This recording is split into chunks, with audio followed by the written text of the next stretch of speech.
Coucou, bonjour tout le monde. Alors voilà enfin la petite vidéo promise. Oui, elle est un petit peu plus tard que ce qu'on avait pensé.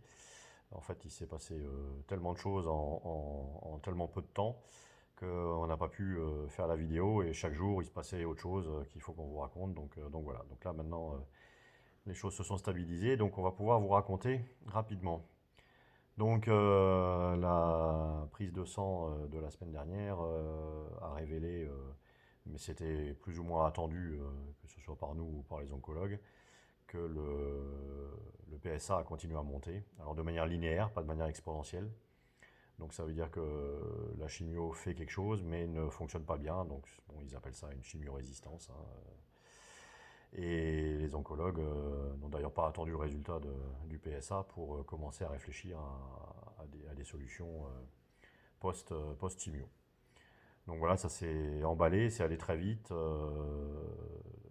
La prise de sang était le mercredi, et le mercredi après-midi, on avait un contact avec le CLB à Lyon, le docteur Fléchon, qui nous proposait un rendez-vous jeudi matin à 8h30. Ça, c'est ce qu'on appelle de la réactivité au moins. Donc évidemment, on y a été. Nathalie a été autorisée à m'accompagner exceptionnellement. Bon, ça voulait dire départ à 6h du matin. Enfin bon, c'était toute une expédition. Le docteur Fléchon nous a expliqué ce qui se passait. Donc effectivement, chimio-résistance. Mais qu'elle voulait nous voir parce qu'elle pensait que, vu ce qui se passait, elle pouvait éventuellement me proposer pour un nouvel essai thérapeutique qui vient de débuter et qui comment dire, qui concerne une molécule qui fonctionne aujourd'hui sur le cancer du sein. Et en fait, le test, l'essai thérapeutique, c'est de tester pour voir si ça fonctionne sur d'autres cancers, dont le cancer de la prostate, bien évidemment.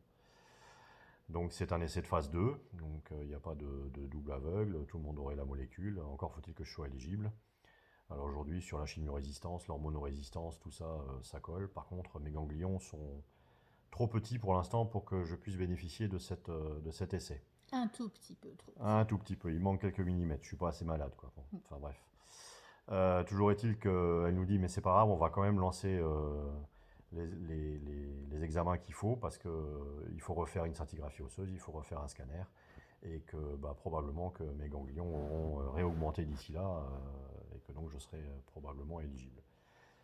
Donc voilà, je suis censé la revoir le 17 février. D'ici là, il faut que j'ai fait un scanner et une scintigraphie. Alors ça y est, ça aussi, ça s'est Organisé. bousculé mais organisé. Donc ça y est, j'ai tout ce qu'il faut. Scanner le 11, scintigraphie le 16, et donc rendez-vous le 17 chez le docteur Fléchon pour valider ou non la participation à cet essai thérapeutique.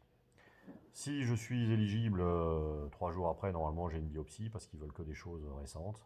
Et puis après, je commence le traitement. Si je ne suis pas éligible, il reste une autre molécule qui est censée arriver, mais qui pour l'instant est bloquée dans les arcanes de l'administration française. Donc on ne sait pas quand est-ce que ça va être autorisé à être mis sur le marché, mais il semblerait que ce soit prometteur. Et d'ici là, si jamais, la seule solution serait de repartir sur la première molécule de chimio, qui semblait avoir bien fonctionné, même si ça m'avait un peu mis KO. Évidemment, du coup, en ajustant. Mais bon, on n'en est pas là. Pour l'instant, Oui, on, une on chose en est à après on en l'autre. est à cette molécule, une chose après l'autre. Parce qu'entre-temps, il s'en est rajouté quand même encore, ça suffisait pas. Entre-temps, depuis dimanche, j'ai des douleurs spasmodiques, on va dire. Voilà, c'est des douleurs qui durent pendant une demi-heure. Une espèce de crise, quoi, mal au ventre, mal au dos, Mais fort, quoi. très 8 très sur 10. fort. Et au bout d'une demi-heure, ça passe, donc j'ai pas le temps de prendre un antidouleur. C'est arrivé 2 fois dimanche, c'est arrivé dans la nuit de lundi à mardi, c'est arrivé 4 fois aujourd'hui. Enfin bon, au début c'était tout le ventre, après ça s'est décalé, c'était que le flanc gauche, puis devant, et puis maintenant même un peu à droite. Enfin bref, on a appelé Tounzi, mon nouvel oncologue, Tounsi. Tounsi, mon nouvel oncologue. Et pour lui, ce serait des coliques néphrétiques. C'est d'ailleurs ce que Nathalie avait dit tout de suite quand elle avait vu mes symptômes. Elle avait tout de suite pensé à ça. Mais bon, il fallait qu'on ait confirmation. Quand même. Donc voilà, en espérant que ce soit effectivement ça, l'espace fond devrait faire passer. et les choses devraient rentrer dans l'ordre. Donc Ouais. voilà. Non, c'est pipi toutes les heures la nuit aussi. Enfin voilà. C'est dur quoi. Les signes cliniques sont pas super sympas. Bon, tant qu'il y a des choses à faire et ouais, des possibilités et de l'espoir, bah, on continue. Voilà, on avance, on se bat. Et puis, on compte sur vous pour nous soutenir. On sait que vous le faites, on le sent et on vous en remercie encore une fois. On vous embrasse très fort, on vous aime et à très bientôt. Bisous.